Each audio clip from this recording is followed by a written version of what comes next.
Entonces, el día de ayer, colegas, nosotros hemos hablado acerca de la atención del parto eutóxico, ¿no? Si bien es cierto, iniciamos explicando términos generales y definiciones o conceptos básicos acerca a qué nos referimos cuando mencionamos que un parto es eutóxico. El parto eutóxico, propiamente dicho, es un parto fisiológico, un trabajo de parto que es normal, que se desencadena el trabajo de parto o desencadena su progresión de manera normal, de manera fisiológica, ¿no? Este parto eutóxico que nosotros generalmente realizamos, ¿no? Ya sea en el primer nivel, en el segundo nivel de atención, es todo parto que se desencadene de una manera fisiológica. Si ya este trabajo de parto se convierte en un trabajo de parto distóxico o patológico, ya básicamente tendría que manejarlo o evaluarlo el médico especialista, que en este caso sería el ginecólogo, ¿ya? Hablamos también de los periodos del trabajo de parto, ¿no? El periodo de dilatación, el periodo expulsivo, el periodo del alumbramiento. Cuando mencionamos que es un periodo de dilatación, ¿no? La dilatación es todo lo que dura el trabajo de parto de la gestante. Desde que inicia, es decir, desde que la gestante está con un centímetro de dilatación, perdón, hasta que complete los 10 centímetros. ¿Cuál va a ser mi punto de corte en el primer periodo? Los 4 centímetros de dilatación. Ese va a ser mi punto de corte, porque en mi punto de corte es donde yo voy a dividir este primer periodo en la fase latente de trabajo de parto y en la fase activa de trabajo de parto. La fase latente comprende desde que la paciente está con 1 centímetro hasta los 3 centímetros. Y la fase activa es desde los 4 centímetros hasta los 10 centímetros de dilatación. Asimismo, mencionamos también acerca del periodo expulsivo, que es la segunda etapa del parto, que consiste en la expulsión completa del feto, ¿no? Por el canal de parto. Y el tercer periodo de alumbramiento es el segundo nacimiento, vamos a llamarlo así, ¿no? Que ese segundo nacimiento va a ser propiamente de la placenta y de los anexos fetales que corresponden a este órgano. El parto eutóxico está conformado por el periodo de dilatación, expulsivo, alumbramiento, y el parto distóxico, que es lo que vamos a hablar el día de hoy. Vamos a hablar acerca de las distocias, de la dinámica del canal y del contenido que vendría a ser el feto. Bueno, eso ya básicamente lo hemos mencionado, simplemente estamos haciendo un repaso acerca de lo que hemos explicado el día de ayer. Recordemos también, colegas, que el primer periodo de dilatación, la contracción del útero propiamente dicho que se va a dar durante el trabajo de parto de toda parturienta, de toda gestante, va a ser mediante la participación de ciertas hormonas. ¿Cuáles son las hormonas que van a ocasionar que el útero se contraiga, que va a ocasionar que se dé este proceso de contracción, de dinámica uterina en la paciente? Por parte de la madre va a ser la oxitocina, que yo asumo que todos conocemos esta hormona, ¿no? La oxitocina, como bien sabemos, es un oxitóxico, un uterotónico, que básicamente parte o está ubicada en el núcleo paraventricular del hipotálamo, en el cual es derivado o es secretado por la neurohipófisis, ¿sí? Por parte del feto va a ser lo que es el cortisol, que va a generar a raíz de sus glándulas suprarrenales esta hormona del cortisol y va a generar esta contracción en el útero de la mujer.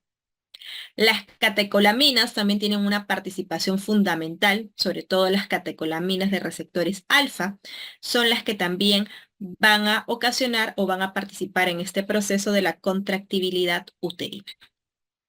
Recordemos que en todo proceso de dilatación o de trabajo de parto, todas las pacientes que son primerizas o primigestas, primero van a borrar el cuello uterino y posterior a ello va a haber una dilatación.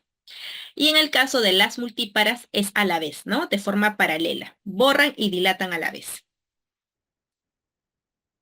La triple gradiente descendente, como bien mencionamos, es un proceso fisiológico que se da en el trabajo de parto de la paciente que se va a caracterizar porque la contracción ¿no? El marcapaso de la contracción, que generalmente se ubica en el cuerno de la trompa de Falopio, en el cuerno uterino, perdón, va a empezar a nivel del fondo uterino y va a ir desencadenando o va a ir prolongando la intensidad de la contracción hasta el segmento uterino inferior, ¿no? Eso es lo normal, es la triple gradiente descendente. Inicia desde el fondo uterino y va descendiendo hacia el segmento uterino inferior.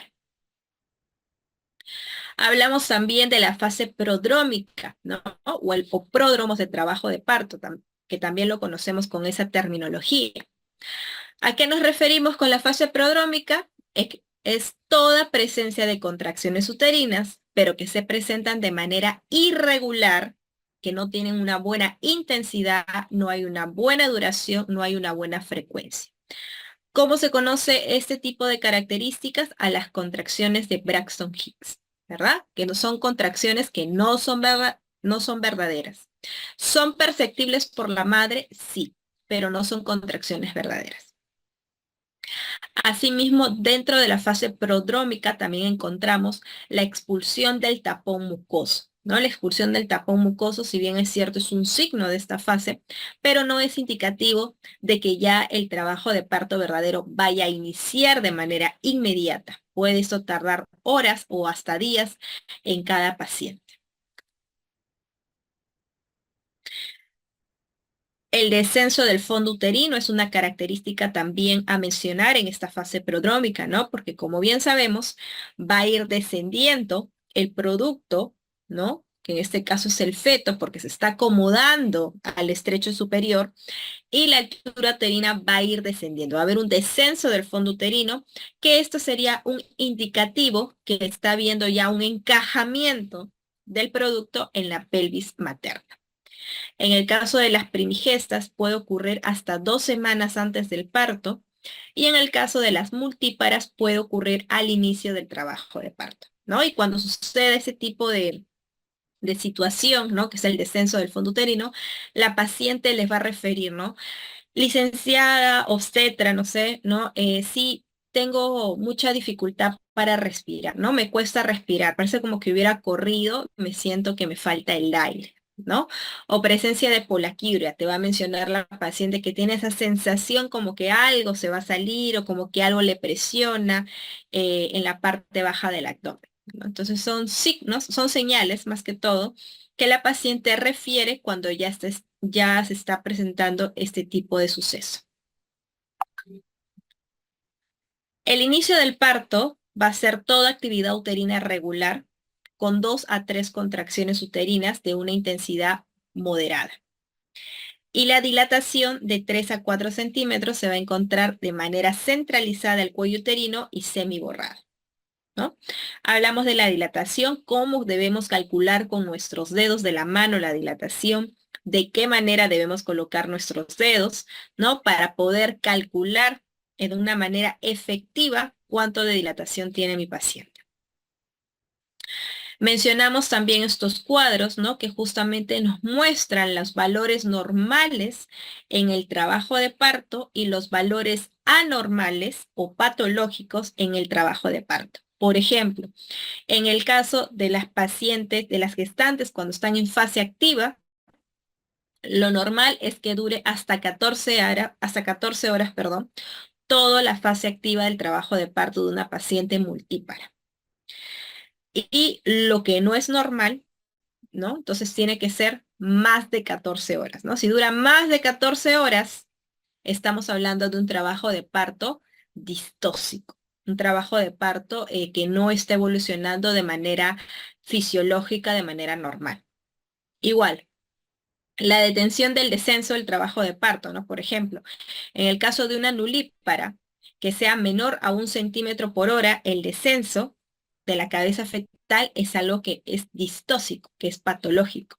Y en el caso de una multípara que sea menor a 2 centímetros por hora, el descenso de la cabeza fetal, ¿no? Entonces, ¿por qué? Porque lo normal que descienda la cabeza del feto es 1 centímetro por hora en el caso de una primeriza. Y en el caso de una multigesta o de una multípara es 2 centímetros por hora. Eso es lo normal. Si no ocurre eso es porque ya el parto se está distociando.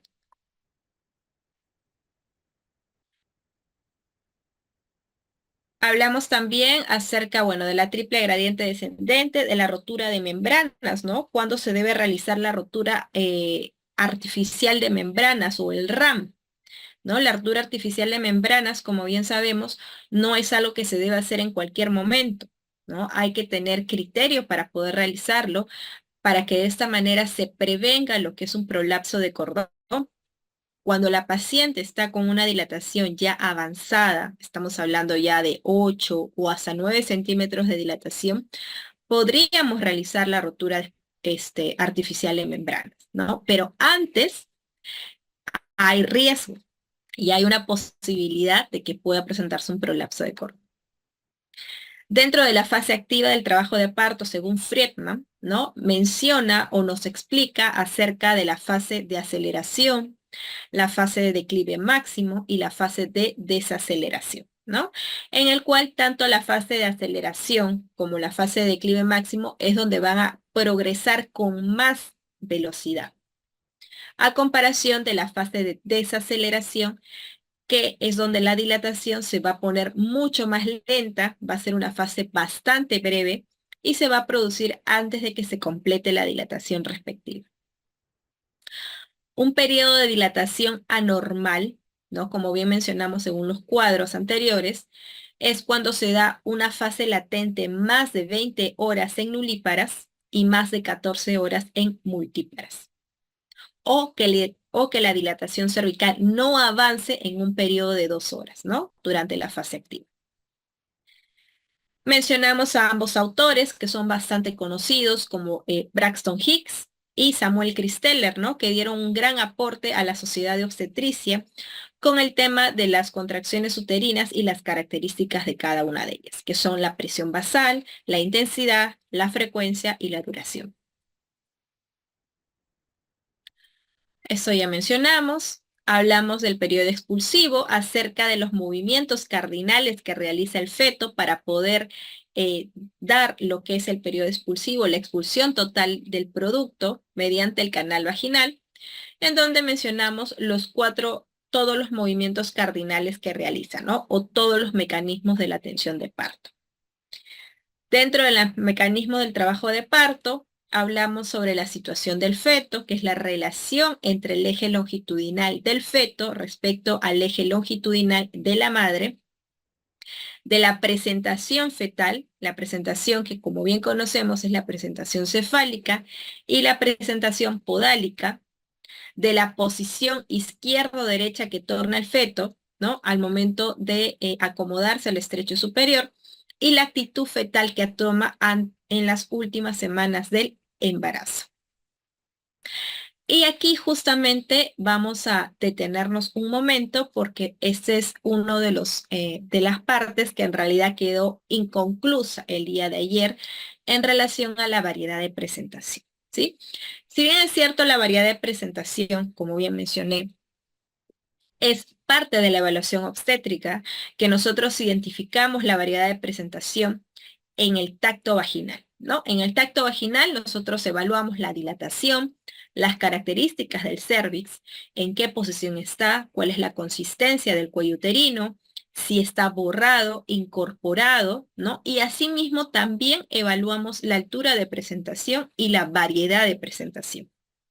Entonces, en relación a la variedad de presentación, si bien es cierto, la más común o la más frecuente es la occipito ilíaca izquierda anterior, ¿verdad? Todas las variedades de presentación que sean anteriores van a ser fisiológicas, van a ser normales. Todas las variedades de presentación que sean posteriores o hasta transversas van a ser patológicas o distóxicas. ¿Sí? Entonces, dentro de la variedad de presentación, nosotros mencionamos cuál es nuestro punto de referencia, ¿verdad? Entonces, aquí justamente les he agregado una diapositiva. A ver, déjenme ver, un minuto.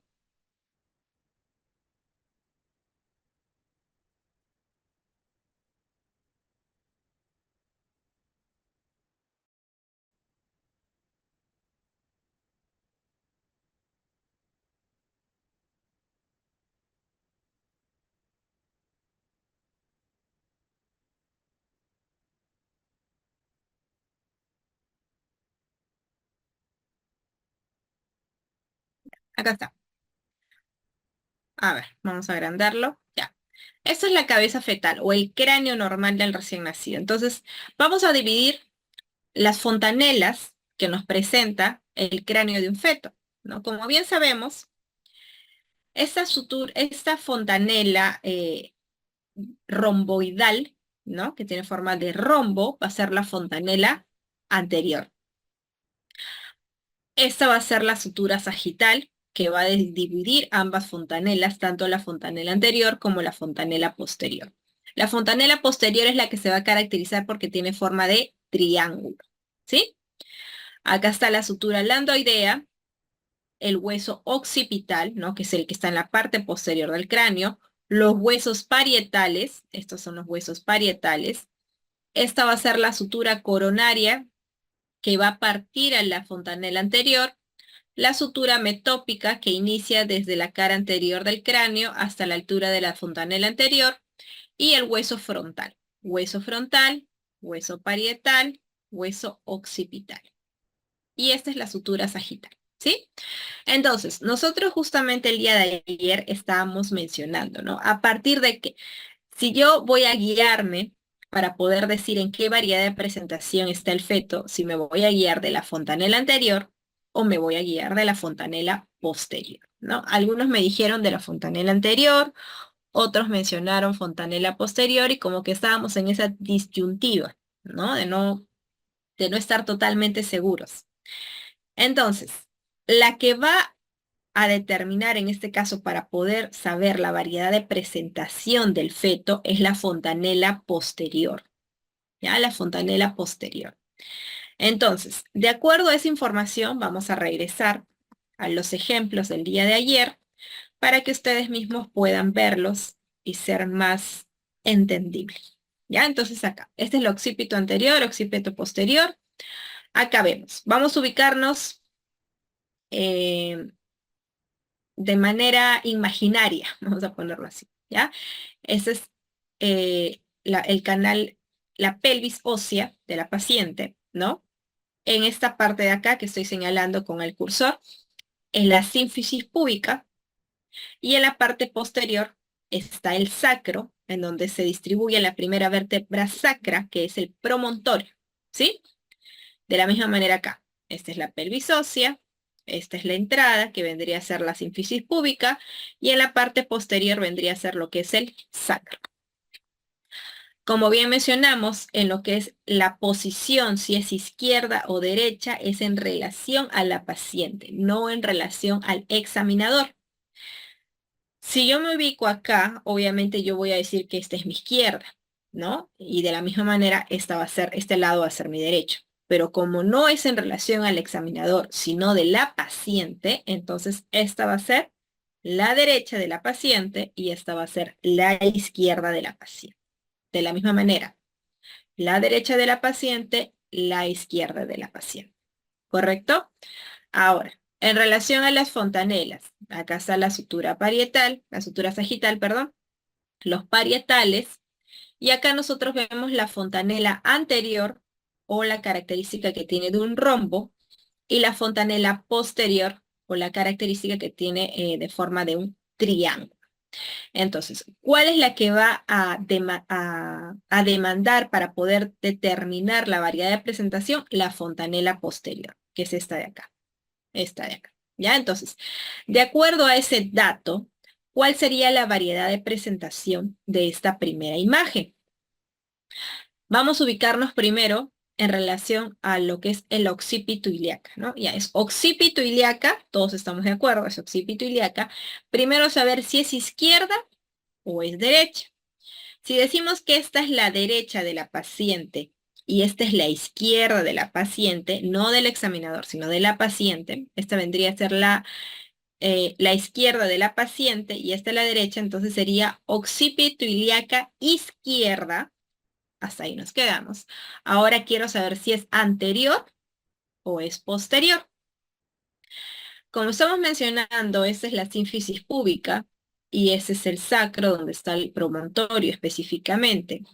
Y si la fontanela posterior está más cerca a la sínfisis púbica y esta se aleja del promontorio o del sacro, entonces podemos decir que esta variedad de presentación es una occipito ilíaca izquierda anterior. ¿Sí?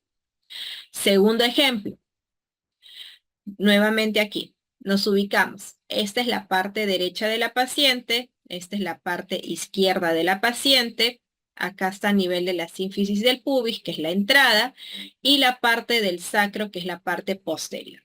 Entonces, acá están los huesos parietales, la fontanela anterior, la fontanela posterior, la sutura sagital, el occipucio. Occipucio. Occipito ilíaca sería izquierda o derecha. Si yo estoy diciendo que esta es la derecha de mi paciente, sería occipito ilíaca derecha. Ahora, ¿sería anterior o posterior? ¿Está más cerca a la sínfisis del pubis o está lejos de la sínfisis del pubis? ¿A qué cosa está lejos? Está lejos de la sínfisis del pubis, la fontanela posterior, y está cerca al sacro. Entonces, ¿cuál sería la variedad de presentación de esta segunda imagen? Sería occipito, por ejemplo, punto de referencia, occipito ilíaca derecha posterior, porque está cerca al sacro, posterior, ¿ya? Occipito ilíaca derecha posterior. Y esta de acá, como vuelvo a repetir, sería occipito ilíaca, perdón. Occipito ilíaca izquierda anterior, es esta de acá, y esta sería occipito ilíaca derecha posterior, ¿ya?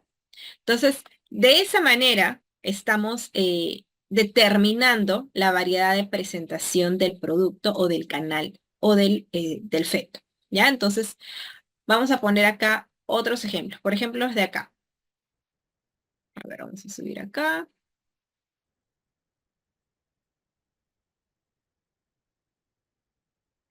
Ya.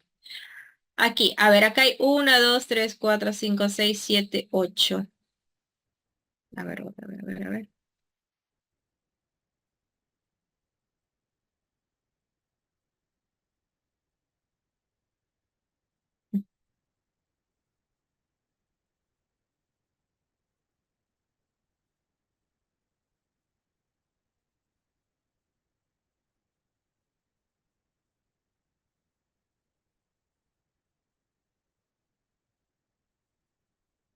Ya. A ver, vamos a...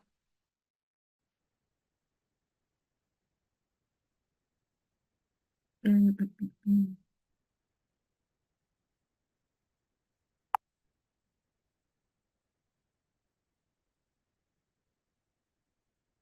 A ver, otro color.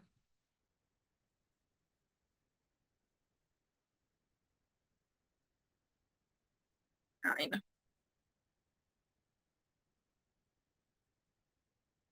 A ver, un ratito.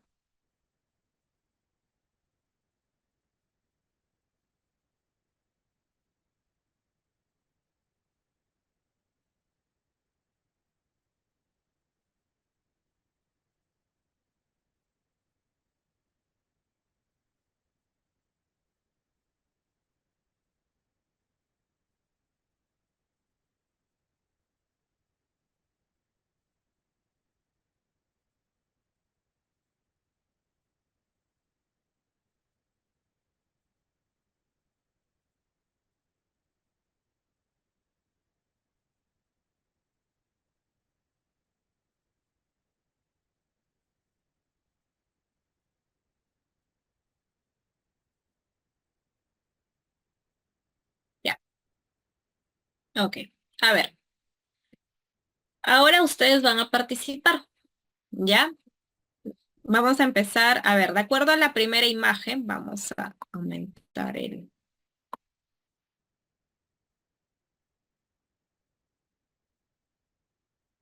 Ay, no, se borró todo.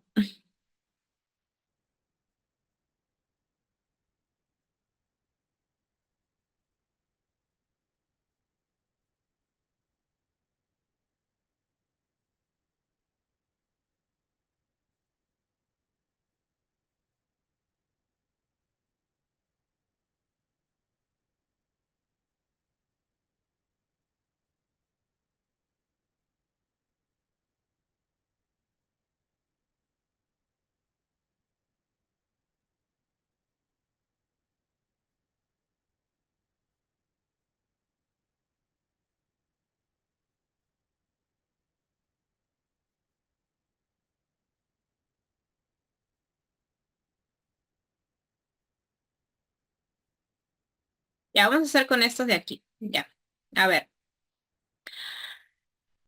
La tercera figura, que es esta de acá. ¿Cuál sería la variedad de presentación de esa tercera imagen? Buenas tardes, Margarita. Buenas tardes.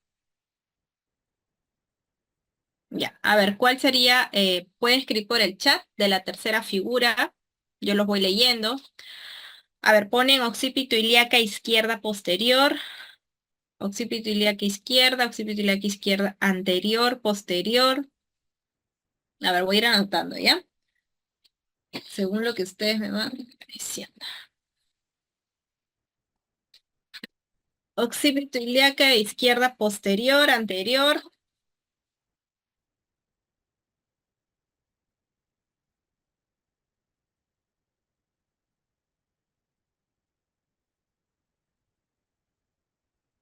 Ya, la mayoría al parecer está diciendo occipito ilíaca izquierda posterior. Al menos creo que más puntos ganan los que, bueno, hay más personas que dicen occipito ilíaca izquierda posterior. Occipito ilíaca izquierda anterior, occipito ilíaca derecha anterior, por ahí estoy viendo también, es otra respuesta. Ya, a ver, vamos a ver, hasta ahí. Ya, la tercera figura. Primero hay que ubicarnos, ¿ya? Esta parte de adelante, ¿qué es? ¿Es el sacro o es el pubis? Es el pubis, ¿sí? ¿Todos estamos de acuerdo? Ok. Y esta parte posterior o la parte de atrás es el sacro, ¿no? Donde está la primera vértebra sacra, que es el promontorio. Correcto. Y entonces pubis, sacro. Pubis, sacro. ¿Sí? Ya. Pubis, sacro. Ya. Esta parte de acá, ¿es la parte izquierda o derecha de la paciente? No del examinador, sino de la paciente. ¿Es la izquierda o la derecha? La derecha, derecha, derecha. Recuerden que es de la paciente, no es del examinador. ¿Ya? Porque si yo estoy ahorita, estoy sentada acá, no, obviamente yo voy a decir, ah, no, es la izquierda, porque esta es mi izquierda, ¿no? Igual viceversa, ¿no? Dicen, no, esta parte es derecha porque para acá está mi derecha, pero no estamos hablando del examinador, estamos hablando de la paciente. Entonces, de la paciente, esta parte de acá es la izquierda, perdón, es la derecha de la paciente y esta parte de acá es la izquierda de la paciente. Derecha, izquierda, derecha, izquierda, ¿sí? Ya, ok, hasta ahí estamos. Entonces, el punto de referencia para la variedad de presentación, como bien estamos mencionando, es parte del occipucio y de la fontanela posterior. Ya. ¿Cuál es mi fontanela posterior? Esta que tiene forma de triángulo. ¿Cuál es la fontanela anterior? La que tiene forma de rombo, ¿correcto? ¿Cuál es la que va a determinar la variedad de presentación? La fontanela posterior, la que es forma de triángulo. Entonces, la fontanela posterior está cerca a la sínfisis del pubis o está cerca al sacro. ¿A dónde está cerca? Al sacro, ¿verdad? ¿Todos estamos de acuerdo que está cerca al sacro? Al sacro. Perfecto. Ya, entonces, si es occipito ilíaca, en este caso sería izquierda o derecha. Izquierda, ¿verdad? Porque recordemos que estamos ubicándonos en relación a la paciente, no en relación a nosotros mismos. Izquierda, entonces sería occipito ilíaca izquierda, anterior o posterior si está cerca al sacro. Anterior o posterior. Posterior, efectivamente. Entonces, ¿cuál sería la respuesta? Occipito ilíaca izquierda posterior. Posterior, ¿ya? No es anterior. ¿Por qué no es anterior, obstetra? Porque no está cerca a la sínfisis del pubis. Está cerca al sacro. ¿Sí? ¿Todos estamos de acuerdo? ¿O hay alguien que no esté de acuerdo con la respuesta? ¿Ya? Sería occipito ilíaca izquierda posterior. ¿Sí? Posterior, no anterior. No es derecha tampoco, ya como había visto por ahí. Perfecto, ya. A ver, en este primer ejemplo, otra vez, este de acá. ¿Cuál es la variedad de presentación? de este primer ejemplo? A ver, escriban por el chat, por favor.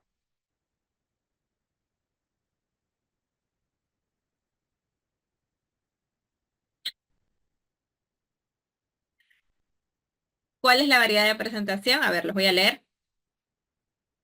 Occipito ilíaca izquierda anterior, occipito ilíaca izquierda anterior, occipito ilíaca izquierda anterior, occipito ilíaca izquierda transversa, nos dicen por ahí. Occipito ilíaca izquierda transversa. Occipito ilíaca izquierda anterior, anterior, anterior, anterior. ¿Sí? Ya creo, la mayoría dice occipito ilíaca izquierda anterior.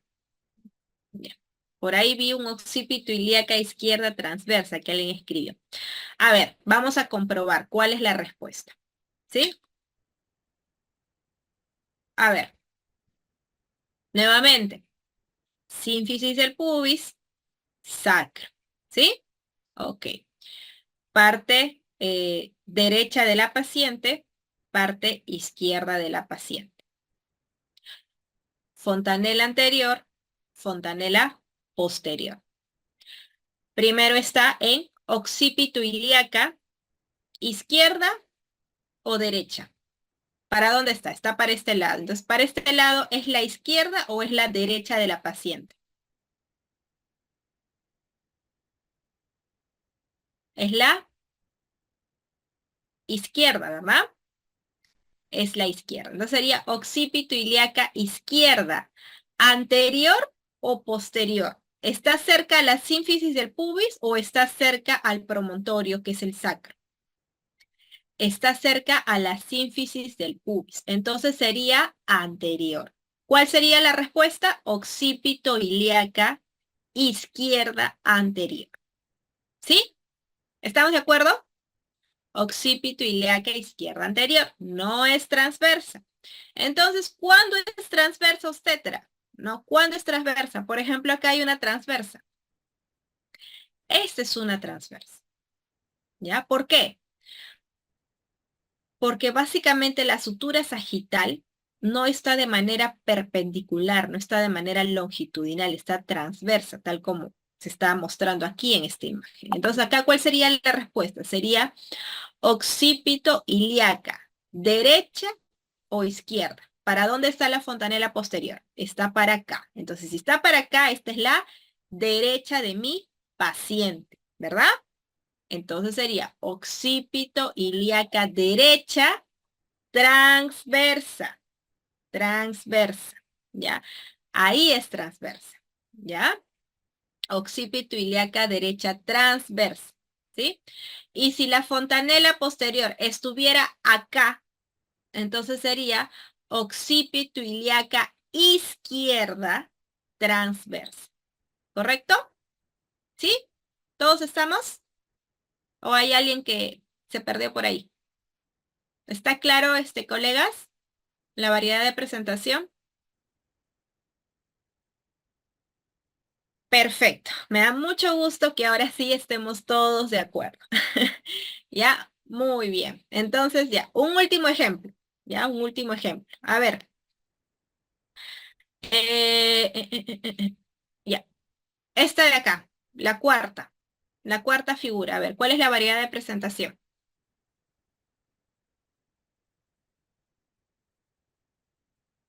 Os.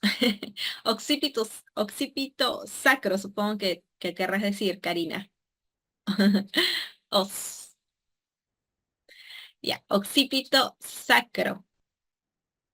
Occipito posterior. Occipito sacro. Occipito ilíaca posterior. A ver, ¿qué más dice? Occipito sacro posterior. A ver, vamos a ver la respuesta. Occipito sacro. ¿Ya? Occipito sacro.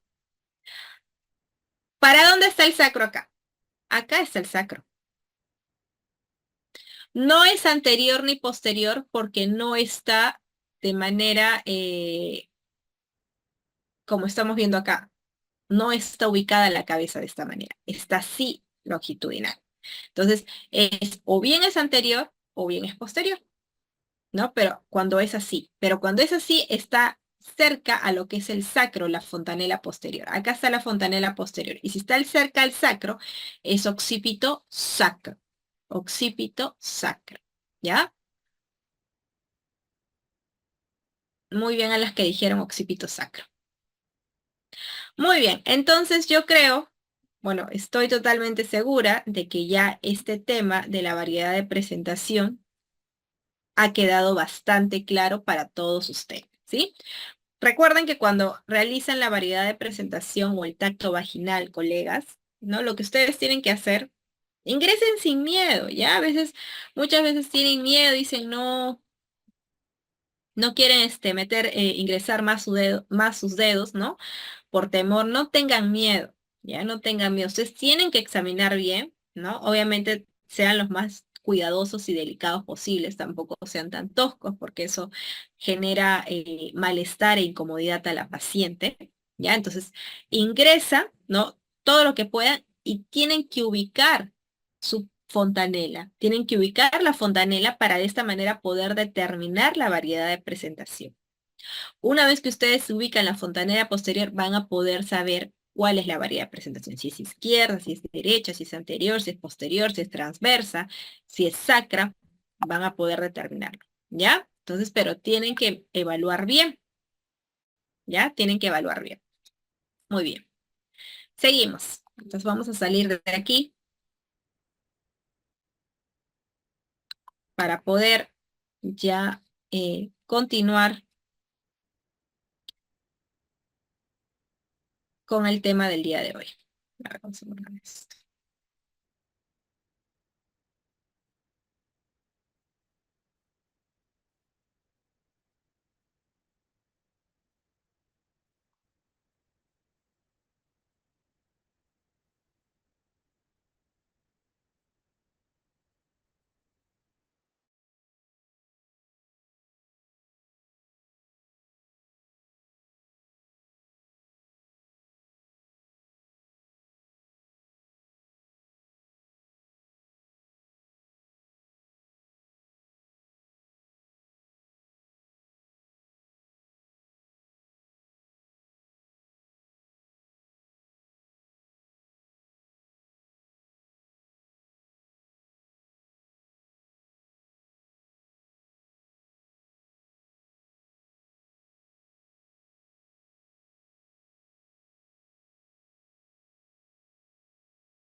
A ver, disculpen, se fue el internet sin querer y me salí del Zoom.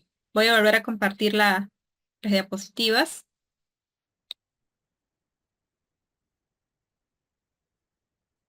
Ya, ok. ¿Me escuchan con claridad? ¿Logran visualizar las diapositivas? ¿Me confirman, por favor, si todo está bien?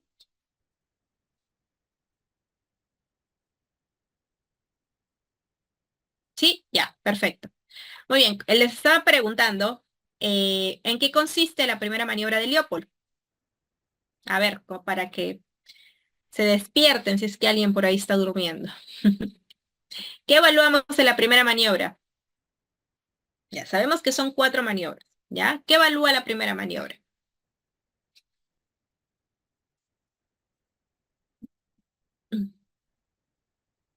La presentación, el fondo uterino, ¿ya? Delimitamos el fondo uterino y se evalúa la situación del feto, ¿ya?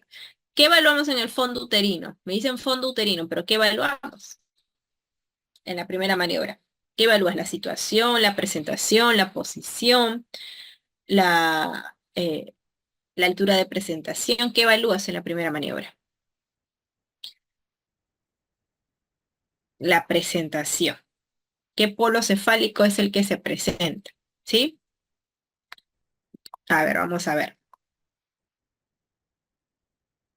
En la primera maniobra, efectivamente, se va a evaluar el fondo uterino, que mediante esta evaluación va por poder permitir identificar la estática fetal y determinar cuál es el polo cefálico o podálico que se presenta al momento de la evaluación, ¿no? Así es. La segunda maniobra es la que se van a evaluar los flancos maternos, ¿no? De la madre a los lados para poder determinar de esta manera en qué parte, ¿no? En qué lado es la posición más dura, más rígida y en qué flanco materno es la posición más irregular o que son partes irregulares. Y es donde se determina la posición o el dorso del feto, si es izquierda o es derecha. Y la tercera maniobra es la que justamente va a confirmar la presentación del feto, ¿no? Si la presentación está o no está encajada. ¿Qué es lo que se va a sentir? Una masa móvil, ¿no? Que generalmente es la cabeza, ¿no? Así como una masa, el signo del peloteo.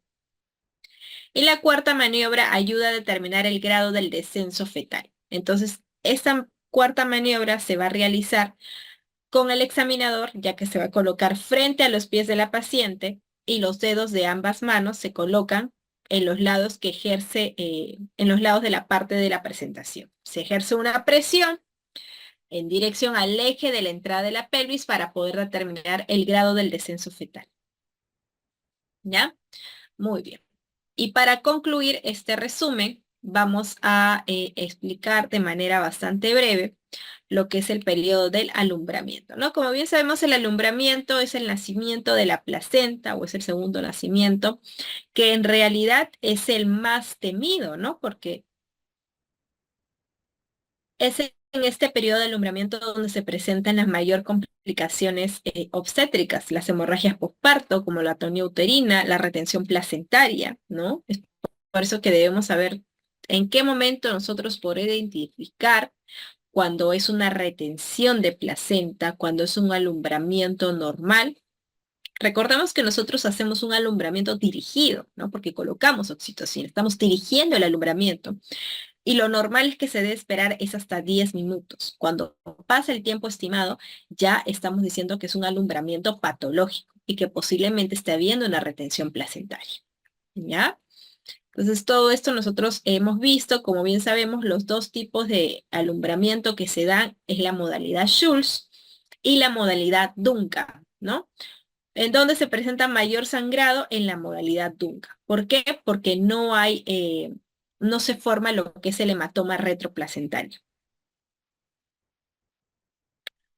La duración del alumbramiento, las maniobras que debemos realizar, ¿no? Para poder realizar la extracción de la placenta, siempre haciendo una tracción y una contratracción en el cordón. Nunca solamente hagan con una mano, ¿ya? Porque ahí es donde puede haber, se rompe el cordón y la placenta queda adentro o puedes hacer una inversión uterina, ¿ya? Porque no estás haciendo una tracción y una contratracción a la vez.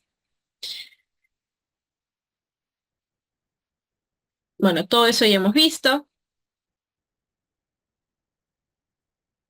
Uy, ¿qué pasó? A ver, un ratito.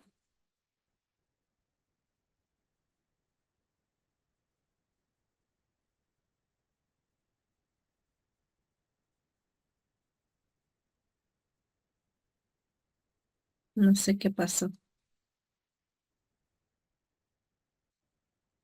Ay, se cerró la... A ver, dame un minuto, por favor.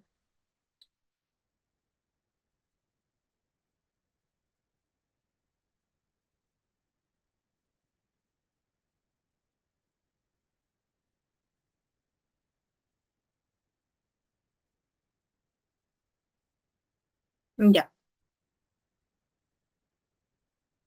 ok. A ver, voy a compartir nuevamente.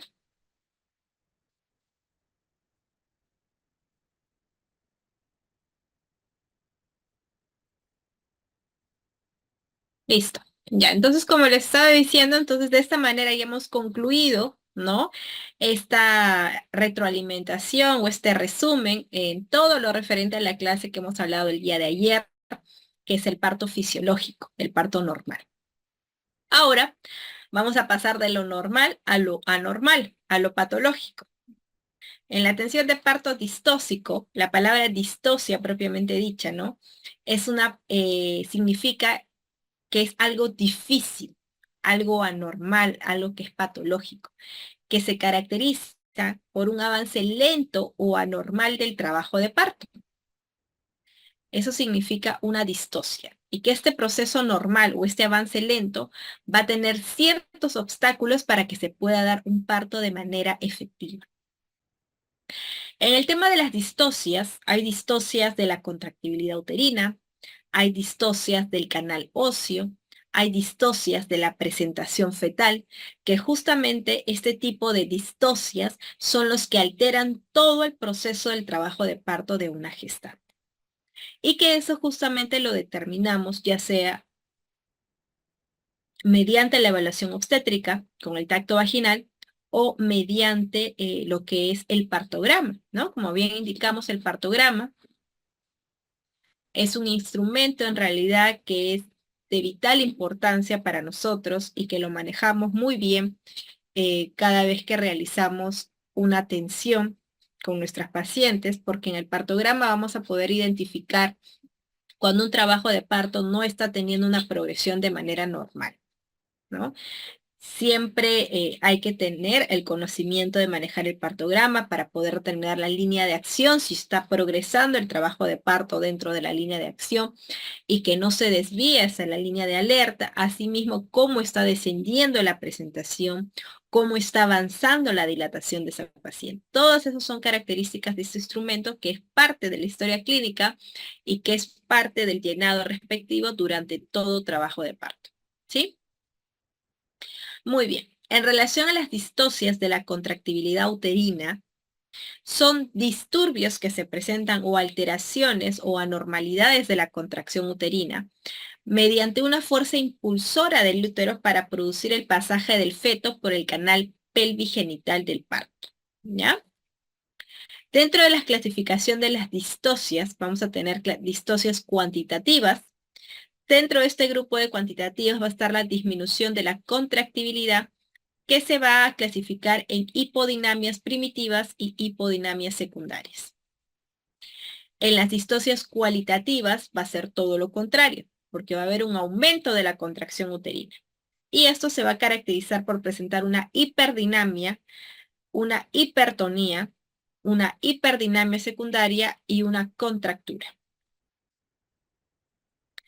En la clasificación, las distocias del canal pelvigenital van a estar las distocias óseas y las distocias de partes blandas. En las distocias de causa ovular van a haber anomalías que van a ser por el exceso de volumen y las distocias por los anexos fetales.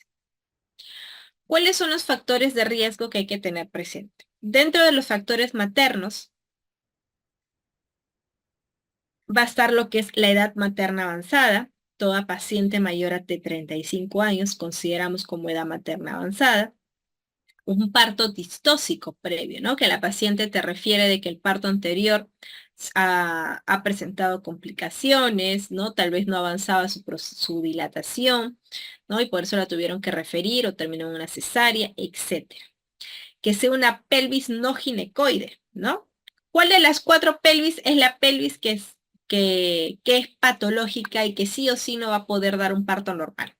A ver, tenemos la androide, la antropoide, la ginecoide y la platipeloide. ¿Cuál de las 4 pelvis es la que es patológica? Que obviamente, si esa paciente tiene esa pelvis, jamás va a poder dar un parto normal, ¿no? Por más que el bebé sea pequeño, la platipeloide, ¿verdad? La platipeloide. Y entre la androide y la antropoide, ¿cuál de las 2 pelvis es la que sí podría dar un parto normal? Muy aparte de la ginecoide. La androide, ¿verdad? O la antropoide. Androide, antropoide. Aparte de la ginecoide. La androide. La androide, chicos, la androide, ¿ya? La platipeloide sí, por definición, obviamente no va a poder dar un parto. ¿Por qué? Porque él tiene como forma de plato, pues. Su mismo nombre lo dice. Platipeloide. Ya no es una pelvis apta para poder dar un parto normal, ¿ya? ¿Qué más? ¿Qué otros factores de riesgo presenta? Que la paciente haya tenido alguna lesión uterina, que sea una paciente con diabetes mellitus gestacional, el riesgo va a ser 6 veces mayor, ¿no? O paciente obesa o que haya tenido alguna cirugía. Dentro de los factores de riesgo, en el caso del feto, todo feto que tenga macrosomía fetal, una presentación, una distosia de presentación, que en este caso sería una presentación occipito-frontal, casos de hidrocefalia, ¿no? Que es la acumulación de líquido cefalorraquídeo en el cerebro, anencefalia, que no tiene la parte del cerebro, anormalidades del cordón umbilical o que haya algún tipo de cambio en la estructura de la anatomía fetal, ¿ya?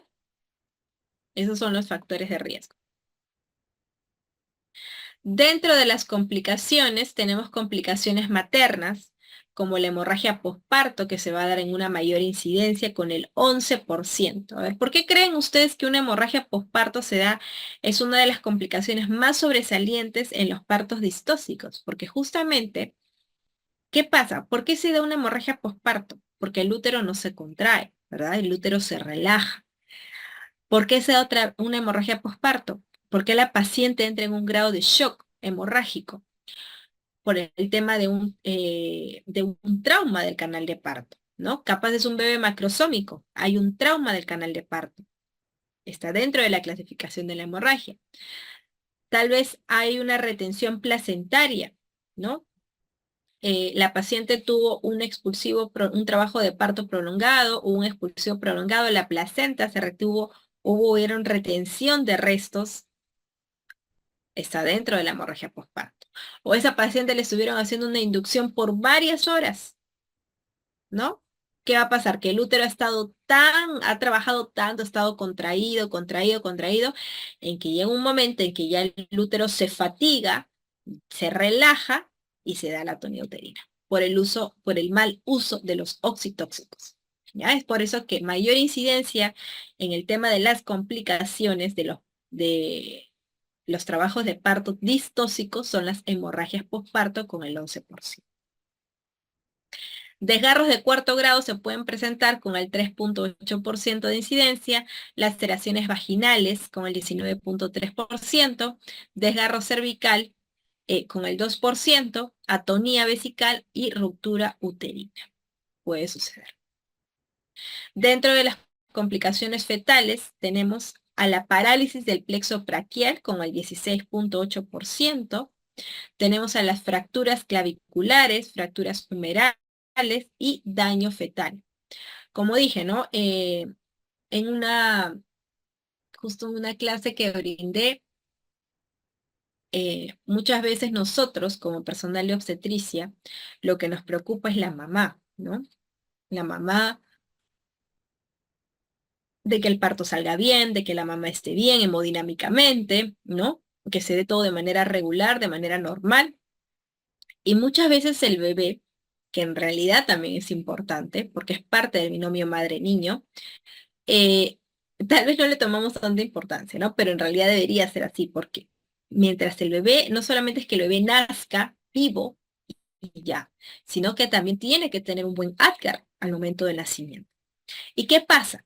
Que muchas veces, ¿no?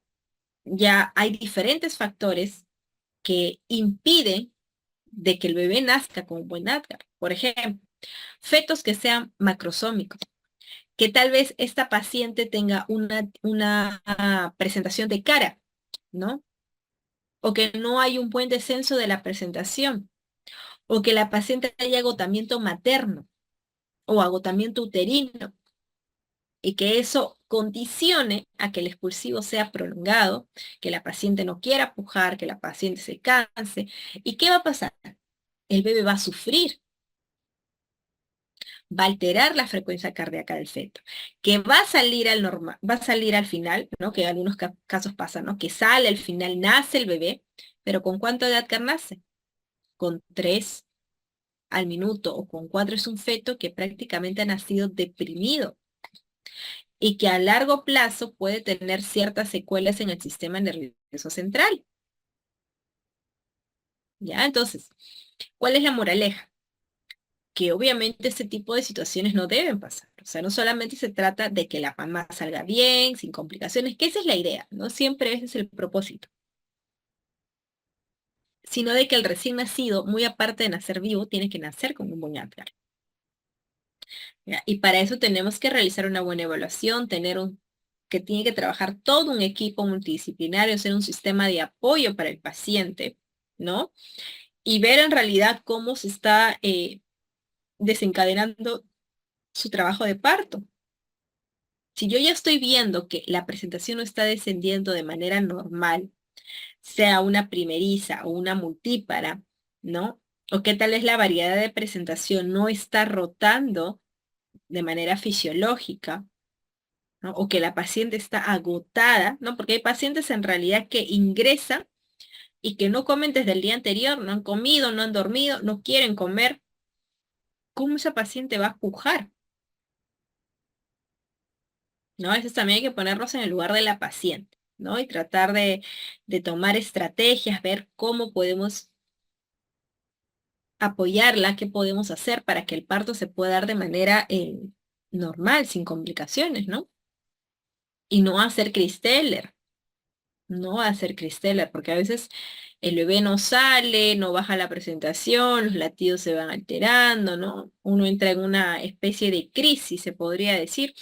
La mamá muchas veces ya no quiere pujar, hasta se desmayan a veces, ¿no? Porque como les digo, no comen, no han dormido, están hipoglicémicas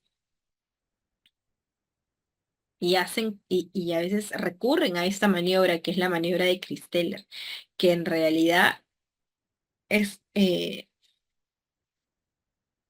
es un arma de doble filo porque ocasiona daño neurológico al bebé y un trauma al bebé, ¿ya? Entonces no es algo que se recomiende. ¿Qué efectos a largo plazo? Obviamente, efectos a largo plazo es de que va a ser un bebé de que tal vez no va a tener un buen aprendizaje de las cosas, no va a tener una buena retención tal vez motora, ¿no? Entonces, esos son problemas que se ven cuando un bebé nace deprimido. ADGAR. El ADGAR es la evaluación de diferentes parámetros que se realiza a un recién nacido, en lo que es el llanto, los movimientos, el tono de la piel, cómo nace la coloración de la piel, y de acuerdo a eso se da un puntaje, ¿no? El puntaje ideal es de que sea a partir de 8, 9 o 10. El ADGAR se calcula al minuto y a los 5 minutos y eso puede determinar cómo es el bienestar del bebé, cómo ha nacido ese bebé, si ha nacido con un buen ADGAR o con un mal ADGAR. Si ha nacido con un mal ADGAR, como acabo de mencionar, un ADGAR 3, un ADGAR 4, ¿no? Es un bebé que ha nacido deprimido y que tiene que recuperarse, ¿no? Tiene que estar en observación, previa evaluación con el especialista, con el pediatra, para ver cómo va evolucionando. Ya. Muy bien, seguimos. Entonces, ¿a qué nosotros determinamos o definimos como una hipodinamia? La hipodinamia es una hipofunción del útero que se va a traducir por la disminución de la intensidad y la duración de las contracciones uterinas, que se va a presentar como una hiposistolia. Y estas contracciones uterinas van a ser espaciadas, que se define como una bradisistolia.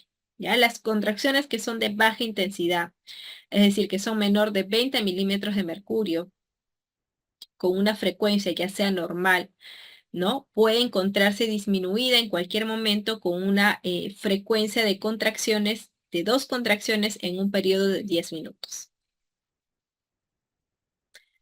Dentro de lo que es distocias, también mencionarles cómo ustedes pueden diferenciar cuando un trabajo de parto está mostrando ciertas alteraciones, ¿no? Por ejemplo, en el todo trabajo de parto que sea más de 12 horas es un trabajo de parto prolongado, en la fase latente. En la fase latente prolongada, vamos a mencionar en el caso de la nulípara, por ejemplo, si es más de 20 horas, es un trabajo de parto prolongado. En el caso de la multípara, si es más de 14 horas, es un trabajo de parto prolongado. En lo que es la fase activa, ¿no? Que si la nulípara no está avanzando menos de 1,2 centímetros por hora, no es normal. Y en el caso de la multípara, que avance menos de 1,5 centímetros por hora. Y que en relación a la fase activa dure más de 12 horas en el caso de una primeriza y más de 8 horas en el caso de una multípara. En lo que es la detención secundaria o la fase activa estacionaria del trabajo de parto, es que cuando en 2 horas no ves ni que avance ni la dilatación ni el descenso de la presentación fetal. Cuando sucede eso, estamos hablando de una fase activa estacionaria. El descenso prolongado, ¿no? Que no baja la presentación, demora la presentación en descender. ¿Cuándo podemos decir que es anormal? En el caso de una primípara, que sea menos de 1 cm/h lo que descienda la presentación. Y en el caso de una multípara, que sea menos de 2 cm/h, ¿no? A veces la paciente está a las 4 de la tarde, ¿no? La presentación está en -3. Son las 6 de la tarde y sigue en -3. No está descendiendo adecuadamente ese feto, ¿ya? El parto prolongado, ¿no? ¿Qué puede ocasionar un parto prolongado, un trabajo de parto prolongado? Que la paciente se deshidrate, es más, hay mayor riesgo de infección, hay compromiso fetal porque hay un estado fetal no tranquilizador, y de la misma manera un parto precipitado, ¿no? Que también puede suscitar. Un parto precipitado es el que se da más de 3 horas, mayor a las 3 horas. En el caso de las nulíparas, que haya dilatado y haya descendido la presentación más de 5 cm/h, así de rápido. Y en el caso de una multípara, que la dilatación y el descenso hayan sido más de 10 cm/h. En esos casos vamos a decir que es un parto precipitado. ¿Y qué consecuencias puede traer un parto precipitado? Obviamente los desgarros, las laceraciones, ¿no? En el canal de parto. Y también que el útero no se contraiga, se relaje y cause una atonía uterina. ¿Qué nos menciona la Sociedad de Medicina Materno-Fetal y la Asociación de Ginecología y Obstetricia? Que la detención del trabajo de parto se va a definir como todo examen cervical con una dilatación mayor o igual a 6 centímetros, con ruptura de membrana y sin cambios cervicales. Y con cambios cervicales es acá, perdón, ¿ya? En donde presente uno de los siguientes criterios, que sea de 4 o más horas de contracciones adecuadas o de 6 o más horas de contracciones inadecuadas, ¿no? Entonces, ¿qué nos interpretamos con este concepto que acabo de leer? Que la Sociedad de Medicina Fetal y la COG mencionan que toda paciente que esté en fase activa, es decir, con 6 centímetros de dilatación o más, ¿no? Y no progrese, quiere decir de que es una fase activa estacionaria. Pero eso es lo que nos dice la Sociedad de Medicina Materno-Fetal. Pero en el caso de las guías clínicas que nosotros trabajamos, es cuando la fase activa se demora en avanzar con más de 2 horas, ¿no? O sea, pasan 2 horas y sigue teniendo la misma dilatación, entonces decimos que es una fase activa estacionaria. ¿Ya? Muy bien. Entonces, en las distonicias de la contractibilidad uterina, tenemos toda dinámica uterina se va a caracterizar por su frecuencia, por su intensidad y por su tono. Decimos que es una hiperdinamia uterina cuando la contracción, la frecuencia de la contracción, son más de 5 contracciones en un periodo de 10 minutos. Ahí mencionamos que es una taquisistolia. Va a presentar una intensidad mayor a 50 milímetros de mercurio, que es una hipersistolia uterina, y en el caso del tono, va a tener un tono hipertónico que va a estar en mayor de 12 milímetros de mercurio. En esas características vamos a decir que es una hiperdinamia uterina. ¿Y cuándo es una hipodinamia? Cuando la frecuencia de la contracción sean menos de 2 contracciones en un periodo de 10 minutos, que se va a conocer con el nombre de bradisistolia. En la intensidad de la contracción va a ser menor a 20 milímetros de mercurio, que es una hiposistolia uterina, y en el tono va a estar menor a 8 milímetros de mercurio, que es una hipotonía uterina. En el caso de una disdinamia, ¿no? Es que tanto la frecuencia como la intensidad va a ser en relación a los marcapasos, ¿no? Va a estar, hay 3 tipos de niveles en el marcapasos. El primer nivel es cuando va a tener 2 marcapasos, el segundo nivel, 3 marcapasos, y en el tercer nivel es cuando va a haber 4 marcapasos. Y aquí es donde se va a caracterizar una disdinamia cuando hay la inversión de la triple gradiente descendente. Como bien nosotros conocemos la triple gradiente descendente, lo normal y lo fisiológico es que la contracción inicie a nivel del fondo uterino y se propague hasta el segmento uterino inferior. Cuando hay una inversión de esta triple gradiente que inicia desde el segmento uterino inferior hacia el fondo uterino, estamos hablando de una disdinamia uterina, ¿ya? Hay que reconocer también que en los casos de hipertonía uterina, por ejemplo, están asociados con lo que es el útero de Cuvier, el útero leñoso, con los posibles desprendimientos prematuros de placenta o abruptos placentae, ¿no? Cuando nosotros tenemos este tipo de situaciones, ¿no? Una paciente que esté presentando una hipertonía, hay que sospechar de esas posibles complicaciones obstétricas que están asociadas en una alta incidencia. La duración clínica de cada contracción uterina va a ser alrededor de 15 a 20 segundos, con intervalos prolongados de 5 hasta 10 minutos, ¿no? Mientras más avanza el trabajo de parto, ¿no? Está más cerca a tener una dilatación completa, la duración de la contracción va a ser a más. Puede llegar hasta los 50 segundos la duración de la contracción, ¿ya? Si se manifiesta desde el comienzo del trabajo de parto, se denomina primitiva. Y si es consecutivo a un periodo de contracción normal o exagerada, se considera secundaria.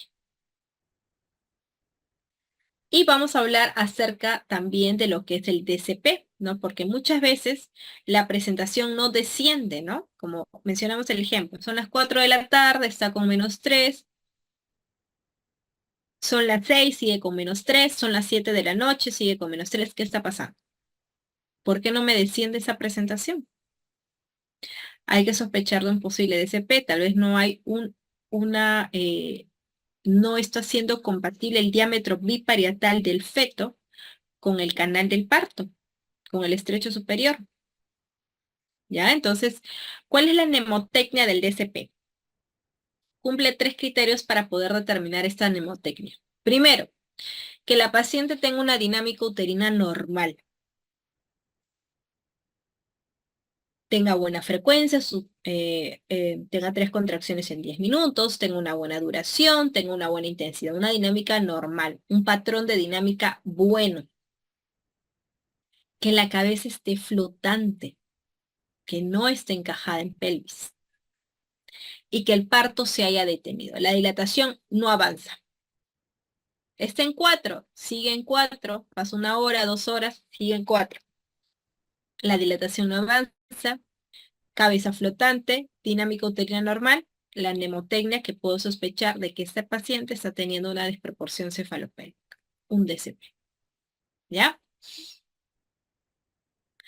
Regresando al tema de la distosis de la contractibilidad, lo que es la hipodinamia primitiva, tenemos su etiología propiamente dicha, que va a ser de manera funcional, ¿no? ¿Por qué de manera funcional? Porque va a haber un aumento de la secreción de la adrenalina por la inhibición de órganos vecinos que son provenientes de ellos.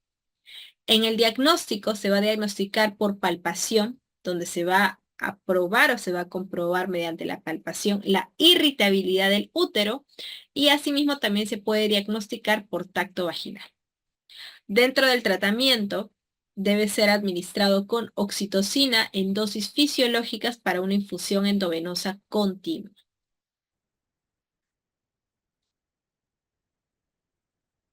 En la hipodinamia secundaria tenemos la etiología, que básicamente va a ser el cansancio, ¿no? O el agotamiento muscular por consecuencia de un largo trabajo de parto o un parto obstruido.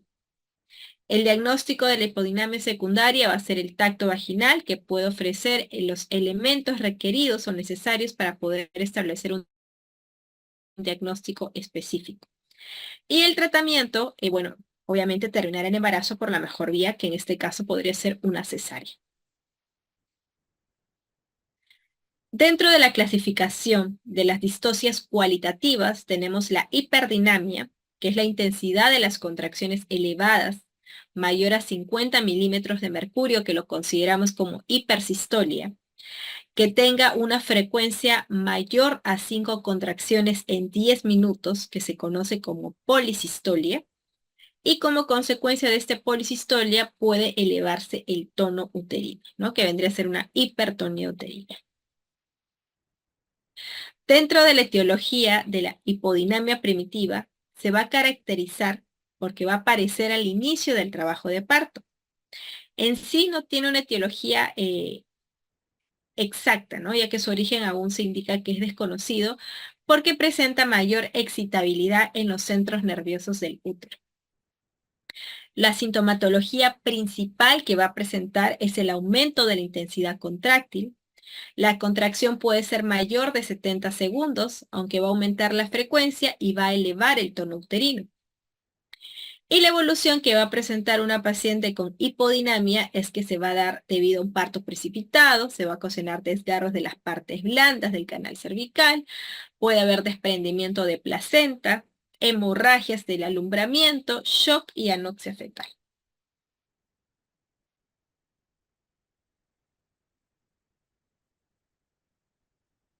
En la hiperdinamia secundaria, esta va a aparecer durante el trabajo de parto por una administración o un mal uso de los oxitóxicos, ¿no? Que van a provocar un obstáculo que se va a oponer a la progresión del feto. En la evolución que se va a dar en una hiperdinamia puede ceder a la contracción porque el útero ya prácticamente ha caído en ese estadio y puede ceder a la resistencia y puede continuar el parto de manera normal. En una hiperdinamia hipertónica, ¿no? ¿Qué va a pasar? Que la frecuencia de las contracciones uterinas van a aumentar. Ya no van a ser 3, 4 contracciones en 10 minutos, van a ser más de 6 contracciones en 10 minutos que generaría una policistolia uterina. Va a haber una hipertonía porque el tono va a empezar a elevarse, mientras la intensidad de la contracción va a disminuir, ya que el músculo tiene cada vez menos tiempo para recuperarse debido a la brevedad de intervalos, ¿no? Al uso de los oxitóxicos que están presentando.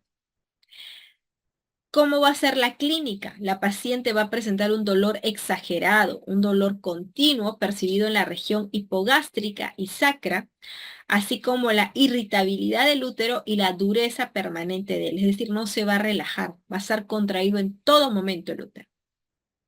Y en base a esta hiperdinamia, lo que puede suscitar es que se presente sufrimiento o compromiso fetal por la policistolia y la hipertonía. Dentro de la hiperdinamia hipertónica, tenemos que el parto puede producirse de manera bastante acelerada porque el músculo hipertónico va a desarrollar una poderosa acción dinámica. El tratamiento en sí es poner a la madre en posición de cúbito lateral para que reciba una mayor oxigenación y administrar tocolíticos.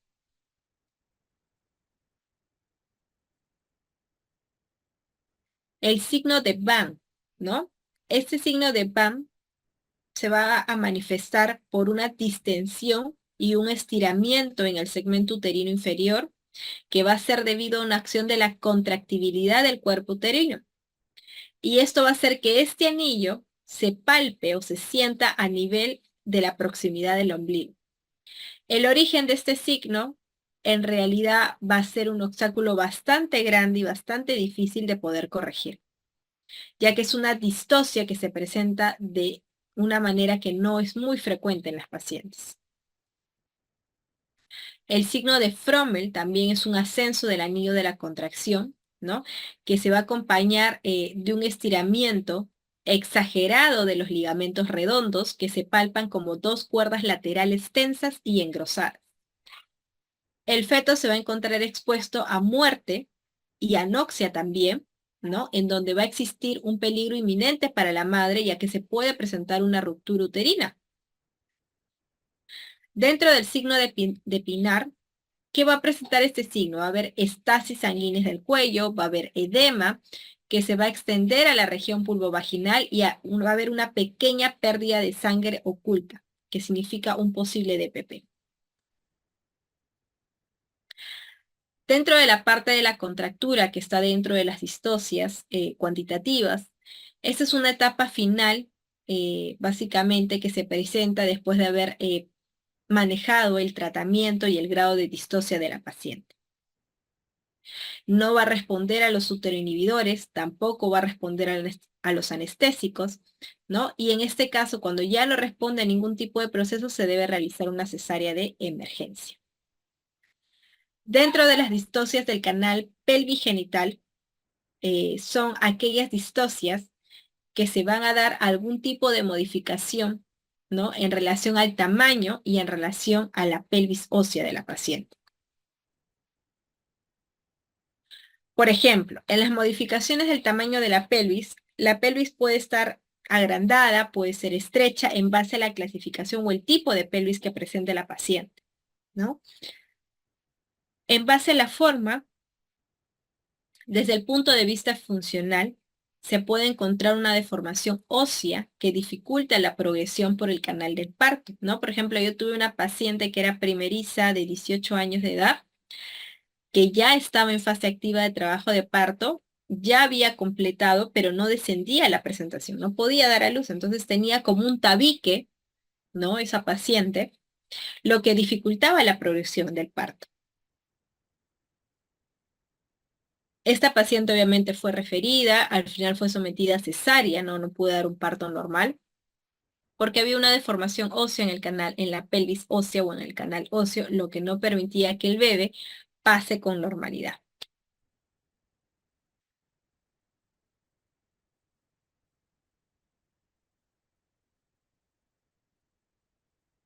Dentro de las deformaciones simétricas que podemos tener, tenemos deformidades del estrecho superior, que están las pelvis, ¿no? Las pelvis que son estrechas, las pelvis que tienen características planas, ¿no? Por ejemplo, en las pelvis que son totalmente planas, va a haber una disminución del diámetro anteroposterior hasta con una frecuencia del 60%. Las pelvis que son generalmente estrechas se van a caracterizar porque va a haber una disminución de todos los diámetros. Y la frecuencia que va a tener ese tipo de pelvis va a ser del 10%. Las pelvis transversalmente estrechas es cuando el plano del estrecho superior va a ser ovalado en sentido anteroposterior, ya sea por disminución de los diámetros transverso útil y predominio del conjugado obstétrico con una frecuencia del 25%. Y en relación a la pelvis plana y generalmente estrecha, va a haber la participación del diámetro promontopubiano que va a estar por debajo de 8.5 centímetros.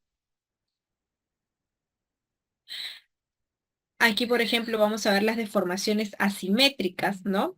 Que también son denominadas pelvis oblicuas y tienen una frecuencia del 6%, ya que presentan un diámetro oblicuo y bastante corto, como estamos viendo acá.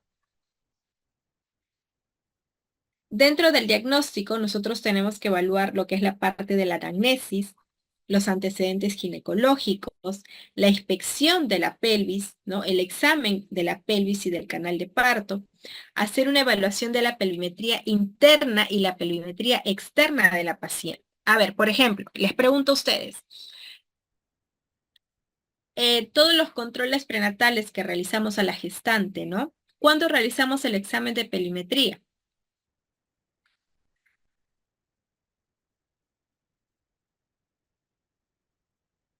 A ver, en el chat pueden escribir.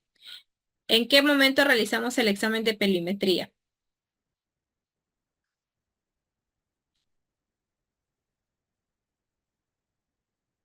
A partir de las 36 semanas, me dicen. 35 semanas, 36 semanas, ya. Entonces, en el primer control prenatal no le realizan pelvimetría, porque me están poniendo la mayoría 36 semanas.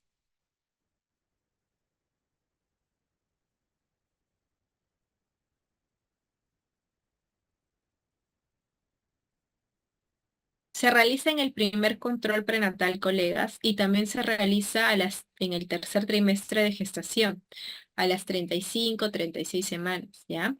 Ahora, la pregunta sería, ¿por qué no lo realiza en el primer control, no? Porque la mayoría creo que realizan la pelvimetría ya casi en el tercer trimestre, cuando la paciente ya está a días de acercarse a su fecha probable de parto.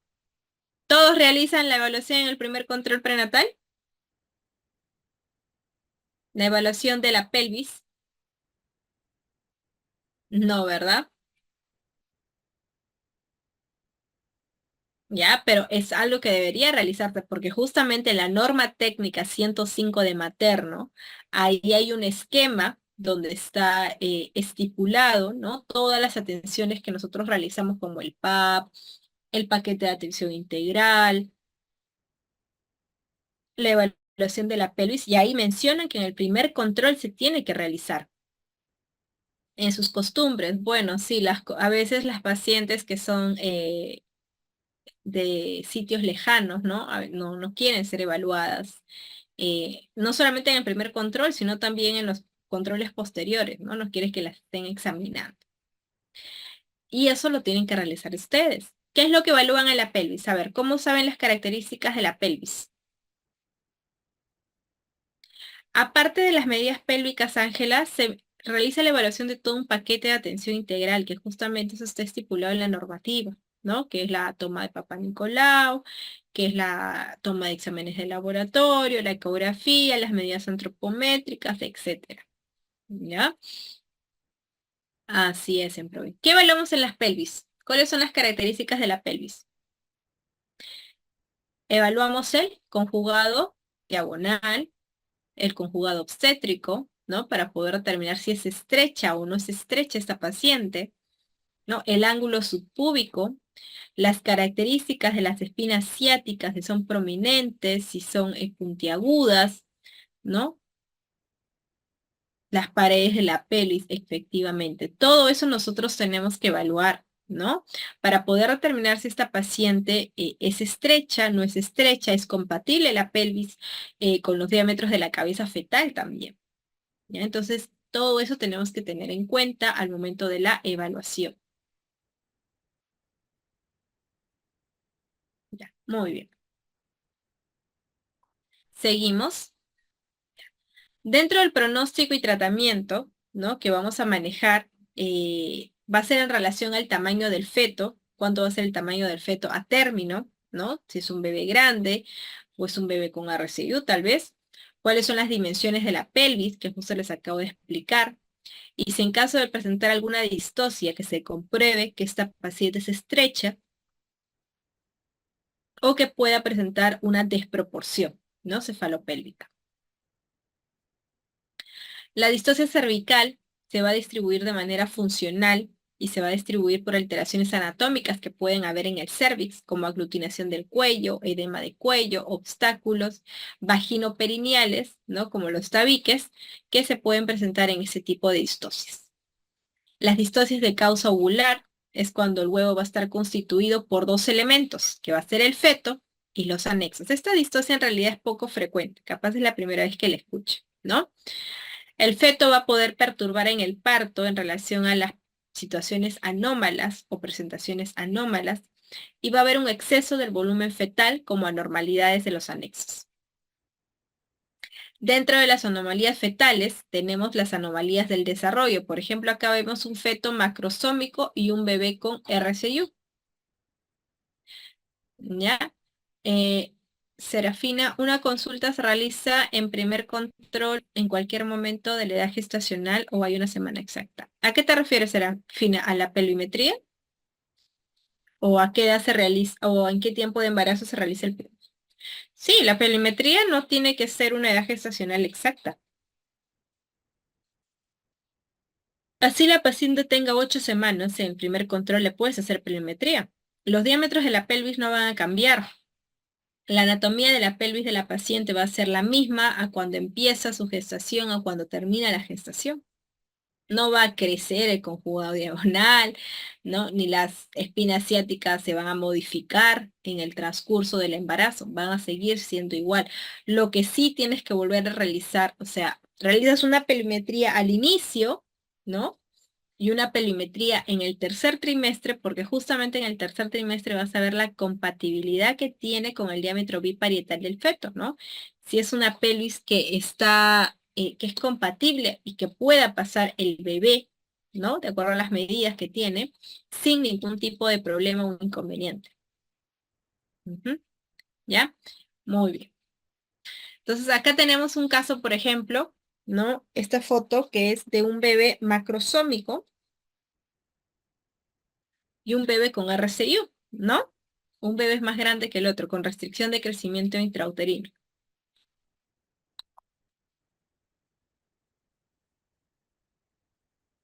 Acá vemos un bebé con una hidrocefalia, que es la acumulación de líquido cefalorraquídeo, ¿no? Estos bebés en realidad su pronóstico de vida es bastante reservado, ya que en realidad no tienen mucho tiempo de vida por las mismas complicaciones que presentan, ¿no? Que es la alteración del líquido que se está dando a nivel del sistema nervioso central de manera excesiva. Fetos con anomalías que distienden el tórax o el abdomen también son casos de posibles distocias, porque eso obviamente a veces tienen este tipo de anomalías y el bebé no desciende, ¿no? No baja la presentación, demora, y una de las causas puede ser estas. Fetos siameses, ¿no? Que bueno, no se da en mucha incidencia, pero puede suceder.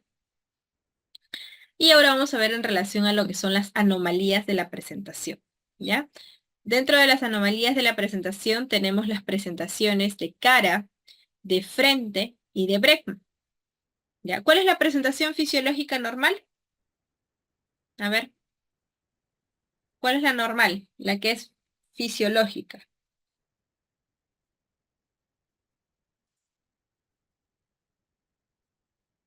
La presentación de vértice, ¿verdad? La de vértice, que es la fisiológica, la normal.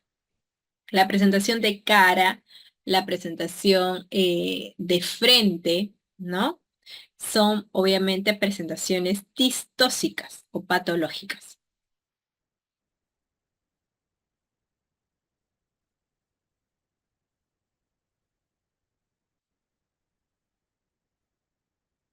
¿Cuáles son los factores que van a favorecer a que la presentación cefálica sea deflexionada?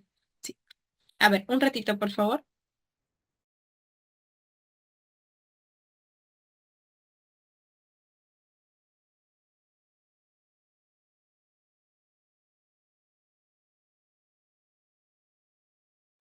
Ya. Entonces, ¿cuáles son los factores que van a favorecer la presentación cefálica deflexionada? Por ejemplo, ¿no? En el caso del peso fetal, ¿no? Bebés que sean macrosómicos, no va a favorecer que la presentación cefálica sea deflexionada, ¿no? Que sean fetos con menor de 2,5 kg, va a favorecer. ¿Qué modificaciones van a haber del cuello fetal que van a alterar la flexión? Por ejemplo, que hayan casos de hipertonía muscular, un cuello corto, un circular múltiple de cordón, que hayan tumores en el cuello, malformaciones craniofaciales, casos de hidrocefalia, como hemos visto hace un momento, microcefalia o anencefalia, van a dificultar, ¿no? Que haya una modificación en el cuello fetal que va a ocasionar la flexión, va a alterar la flexión del bebé.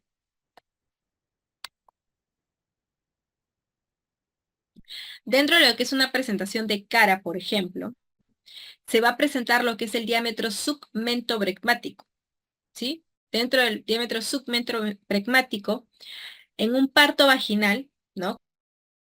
Que pueda ser posible, se va a presentar la variedad mento anterior, la variedad de presentación, o mento transverso que va a rotar de manera espontánea.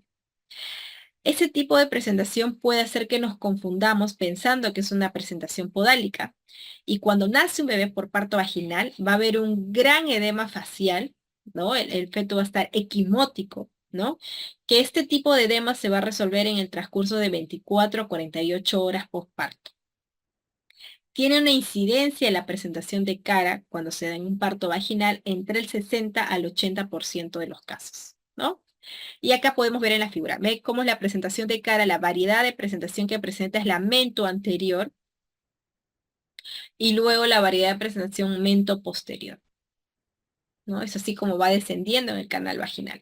Acá vemos, por ejemplo, miren cómo prácticamente el bebé nace cianótico, ¿no? Cianótico, equimótico, con toda la cara bastante edematizada, ¿no? En ambas imágenes. Justamente yo atendí un parto así, ¿no? Cuando tuve la oportunidad de trabajar fuera de la ciudad, que trabajé en Huánuco justamente, en la parte rural. ¿no? Como muchos de ustedes asumo que trabajan en esos lugares. Era una paciente que no era talla baja, bueno, medía 1,46 m, si no me equivoco. Bastante delgada, y era una gestación a término, ¿no? Y justamente vino, apaguen sus cámaras, por favor, las que tienen prendidas sus cámaras, apaguen sus cámaras. Justo acudió al establecimiento porque presentaba, bueno, contracciones y dolor, ¿no? Y cuando se le evalúa a esta paciente, no llegan a determinar que sea una presentación de cara, al contrario, mencionaban que era una presentación podálica. Entonces, ustedes saben que la presentación podálica con la presentación cefálica, ¿cuál es la diferencia? Que la presentación cefálica, cuando tú haces tacto, es una consistencia dura de la cabeza, ¿no? Una consistencia dura, rígida, no es una consistencia blanda, como es la parte podálica ¿no? La parte podálica es una consistencia blanda, ¿no? Que puedes diferenciar con facilidad de la cabeza del feto. Entonces, en este caso, ¿qué pasó?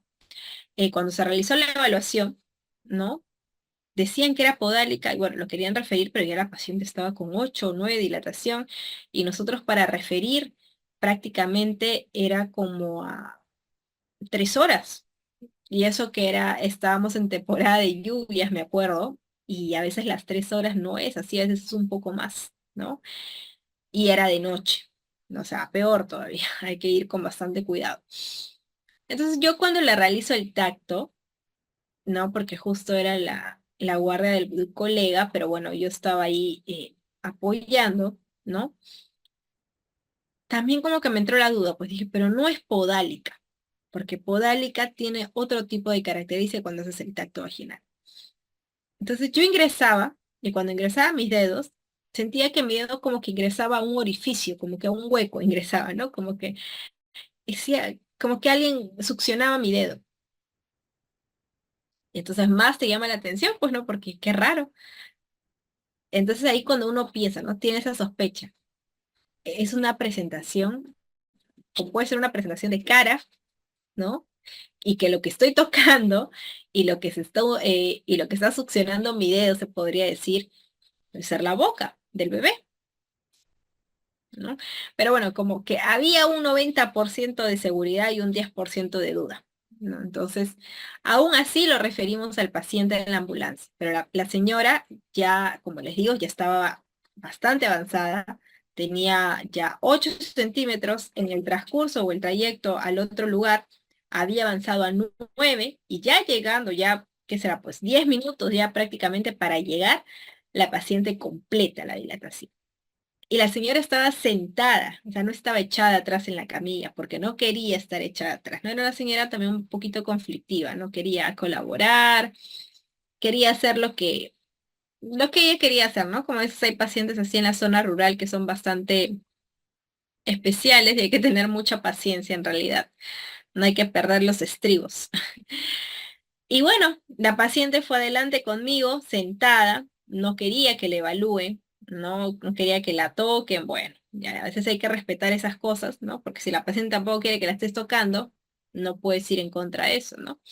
Pero sí registraron la historia, ¿no? Puedes registrarlo para cualquier problema legal. Bueno, ya casi estábamos llegando, faltando 10 minutos, la señora dice, siento que algo se me va a salir. Y bueno, yo le digo, bueno, échate para ver, le digo, ¿no? No, porque no se quería ni echar la paciente, les comento, o sea, no quería colaborar para nada. Y al final, bueno, la paciente logra echarse, y cuando la voy a evaluar, separa las piernas, estaba ahí prácticamente la cabeza. Pues no, así como estamos viendo en la imagen, igualito, igualito. La señora no había traído ropa del bebé, no había traído frazada para abrigarlo. Estábamos en medio de la carretera, a oscuras, lloviendo, y con la temperatura, obviamente la temperatura ya en la sierra cuando es invierno baja hasta los 5 grados, 6 grados, ¿no? Bajo cero. Y era algo en realidad como que casi un reto, pues, ¿no? Casi un reto. Les cuento que en realidad en ese momento lo único que tiende a hacer uno es atender el parto. Tienes que atender y sacar al bebé y que la señora esté bien. Sin importar en qué lugar estés, que esté lloviendo, que esté oscuro, ¿no? Y bueno, la señora en esa parte, el bebé era pequeño, así que salió con facilidad, gracias a Dios. No era un bebé grande. Cosa que en 2 pujos lo sacó, ¿no? Toda la parte de la cara estaba bastante dematizada, los labios, los párpados, la coloración de la carita también estaba cianótica. Y bueno, hicimos el alumbramiento, todo y la paciente empezó a sangrar. O sea, encima hizo atonía en la ambulancia, ¿no? Y con todos esos recursos limitados que teníamos de las lluvias y la luz, ¿no? No había señal ni siquiera, ¿no? Como para poder decir que nos den el alcance, pues no, ya que estábamos a 10 minutos que nos dé el alcance el otro establecimiento para que nos apoyen, ni siquiera había señal ni cómo comunicarse. Bueno, manejamos la hemorragia con los medicamentos que teníamos. La señora no estaba hemodinámicamente inestable del todo, o sea, sí estaba la frecuencia cardíaca alterada, pero todavía estaba lúcida. Y la derivamos, pues, ¿no? La llevamos al hospital, a nuestro centro de referencias. Ahí estaba el ginecólogo esperando, bueno, ya la pasó a sala. em, la pediatra del establecimiento me gritó pensando de que el parto había sido traumático, ¿no? Que había pensado que era un parto normal y que de ahí se había vuelto así la carita del bebé, ¿no? Cosa que no era así, ¿no? Se le explicó la presentación del bebé cómo venía y por ende ese era el resultado, ¿no? Así que bueno, al final todo salió bien. eh, el bebé fue a sus controles posteriormente al centro y ya la hinchazón fue bajando poco a poco, ¿no? Se fue recuperando y de la misma manera la mamá también, ¿no? Y bueno, moraleja sería de que la señora haya tomado conciencia, ¿no? Y cuidarse, pero ni aún así se quiso cuidar. Y ya este era su tercer bebé. ¿Y cuántos años tenía? Tenía 23 años, 22, 23 años, bastante joven en realidad, pero no quería utilizar ningún método anticonceptivo. Y era agente comunitario, me acuerdo encima. Era agente comunitario y que debería dar el ejemplo, era bastante negativa. Ujú. Así es, una experiencia que me pasó, chicos. Ahí les comento para que, para que también puedan conocer un poquito más, ¿no? Para los que son estudiantes, creo que hay estudiantes, me dicen por ahí, ¿no? Hagan su serum tal vez, ¿no? En la parte rural o en la parte de la selva, ¿no? Ahí vas a ver la realidad tal cual como es, ¿no? Tal cual. Van a tener recursos bastante limitados. Bueno, fuera que todo esté ahí nomás a la mano, pues, ¿no? Y poder darle una solución. Van a haber recursos limitados, va a haber, no va a estar todo el equipo completo de salud que tú necesitas para una atención, ¿no? Y asimismo tus centros de referencias también no va a estar cerca. Bueno, fuera que esté rapidito, pues, ¿no? Acá como que está todo cerca, ¿no? Que en menos de una hora o en una hora llego. Allá no es así. Es difícil, ¿no?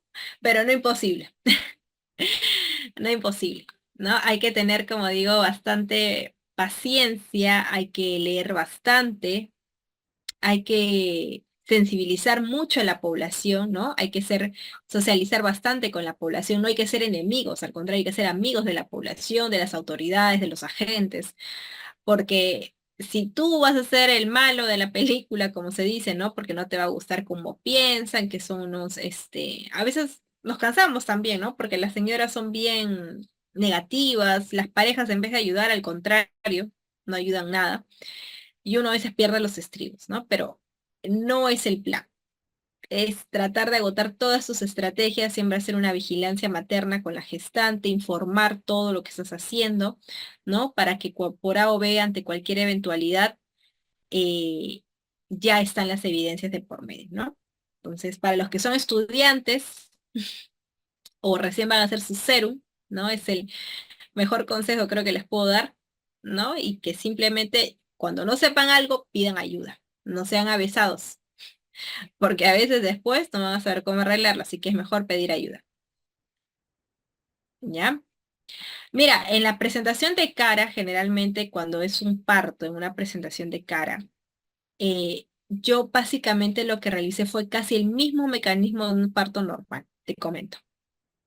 Porque era un bebé pequeño, en realidad. Ahora, si hubiera sido un bebé grande, hubiera sido necesario realizar tal vez una episiotomía para poder ayudar a que descienda totalmente el producto, ¿no? Pero bueno, era un bebé pequeño, hice el mismo protocolo de un parto normal, ¿no? A diferencia de que obviamente no agarré la cabeza hacia abajo, pues, ¿no? Traté de agarrar la parte del mentón, la parte de atrás, ¿no? Y de esta manera poder hacer rotar al bebé para que pueda salir en su totalidad. Y con el pujo de la madre eso también ayudó.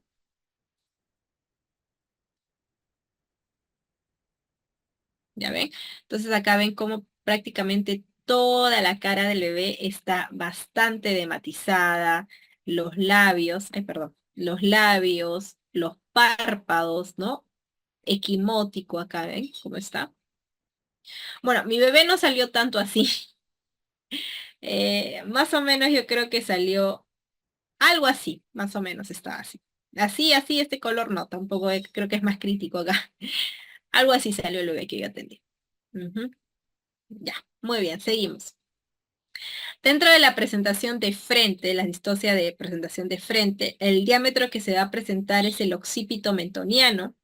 El punto de referencia va a ser la nariz, ¿ya?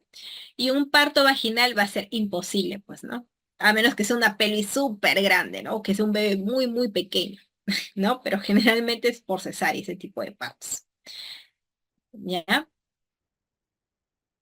Aquí, por ejemplo, esa es la forma cómo va descendiendo el feto, ¿no? En el caso de una presentación pragmática, se va a presentar primero el diámetro occipito frontal. El punto de referencia va a ser la fontanela anterior, que es la fontanela romboidal, ¿no? Y se pueden encontrar estas formas como etapas intermedias en la evolución hacia la flexión completa, que es de vértice, o hacia la deflexión completa. Y acá vemos cómo es un parto con una presentación de Bregman. Resumen de la deflexión cefálica, ¿no? O sea, lo normal es que el bebé no extensione el cuello, no está acá. No, lo normal es que la parte del mentón lo pegue hacia abajo para que de esta manera muestre el diámetro biparietal, ¿no? Y pueda descender con facilidad de manera normal. Pero en un caso de un parto distóxico va a ser todo lo contrario, ¿ya? Es importante insistir en que el diagnóstico definitivo se debe hacer al comienzo del trabajo de parto, ya que, ya que son infrecuentes los cambios de la presentación del feto aún cerca en el momento del parto. El procedimiento se debe hacer en un hospital donde se puede practicar una cesárea de emergencia en caso de que ocurra un sufrimiento fetal. Esta es una presentación podálica, por ejemplo, ¿no? O peliana, que es de pelvis completa, perdón, de nalgas completa o incompleta, ¿no? Que generalmente se va a dar. La técnica para la versión cefálica, ¿no? Es cuando dicen van a, ¿cómo se dice? En la sierra decían mantear, me acuerdo, cuando le decías a la paciente, señora, su bebé está sentado, ah, no voy a ir para que lo mantengan, ¿no? Para que lo volteen, lo giren al bebé. Sí existe esta técnica, es una técnica para cambiar la presentación del feto, ¿no? Pero en realidad es bastante riesgoso, ¿no? Porque se mueve la placenta a la vez y puedes ocasionar algún grado de desgarro o algún grado de hemorragia posteriormente. Acá vemos, por ejemplo, una presentación de hombro, ¿no? O de mano, como sale el bebé, que es una distosia.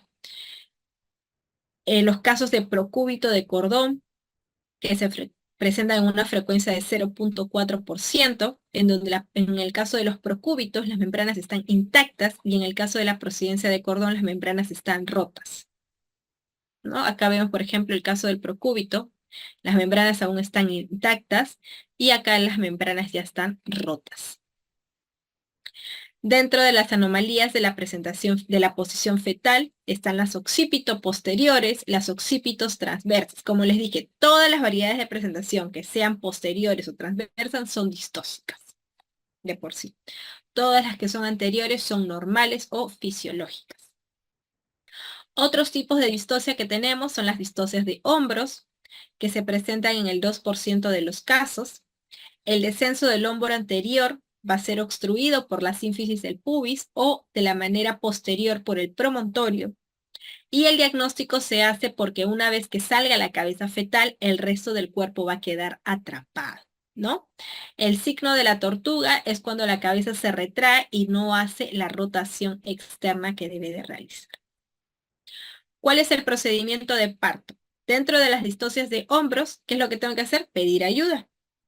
Tengo que drenar la vejiga si está extendida, realizar las maniobras de McRoberts, evitar realizar la maniobra de Christeller y no realizar o agrandar episiotomía a menos que sea estrictamente necesario. ¿Ya? Acá, por ejemplo, vemos la maniobra de McRoberts, ¿no? Que consiste esta maniobra en una hiperflexión de los muslos maternos. Colocar a la paciente así, en esta posición, contra el abdomen, para que de esta manera se va a requerir 2 o 3 personas más que puedan apoyar y cada uno de ellos va a coger una de las piernas de la paciente para que de esta manera se pueda dar el descenso del bebé.